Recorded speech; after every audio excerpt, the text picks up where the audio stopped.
La médiathèque d'Arès est ouverte. C'était lundi le grand jour pour découvrir les équipements, l'environnement et les quelques 30 000 documents de la nouvelle structure, animée par Diane Sassolonnet et une équipe de 6 bénévoles. Nous voici à la médiathèque d'Arès, puisqu'elle a ouvert il y a exactement 5 minutes. Voilà, une ouverture qui était très attendue. On peut le remarquer parce qu'il y a déjà bon nombre de personnes. On a plus de 30 000 documents en tout. On a plus de 450 CD, on a plus de 200 DVD. On a des ressources numériques, c'est-à-dire qu'on va pouvoir regarder un film sur Internet gratuitement et légalement ou brancher sur notre télé grâce à une connexion, grâce à la bibliothèque départementale. On a également des livres audio, on a également un fonds de livres en gros caractères pour les personnes qui ont des difficultés de vision. Voilà, on a de nouveaux supports qui se sont déployés en plus du fonds existant de la bibliothèque Wallerstein.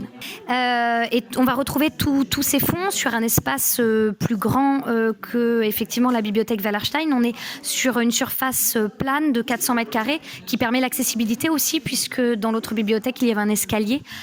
Donc là on va être quand même sur une surface vraiment accessible. L'accessibilité est un des objectifs, effectivement. On a des espaces dédiés, des espaces facilitants.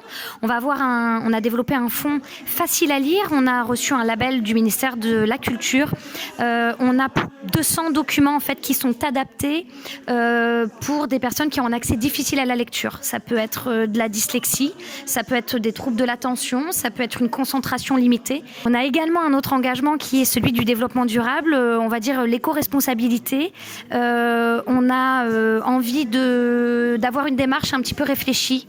Donc on met en place un service de thé et café avec de la vaisselle que l'on va laver. On va jeter le marc de café dans le jardin ou en tout cas dans la terre. On limite également l'impression papier. Les gens vont pouvoir recevoir leurs factures ou leurs reçus d'abonnement par mail. Nous ne mettons plus en place de carte de lecteur, mais nous allons simplement inscrire les personnes. Ils auront un numéro et puis on pourra les reconnaître de manière tout à fait facile en demandant la date de naissance et des informations personnelles pour qu'ils puissent emprunter.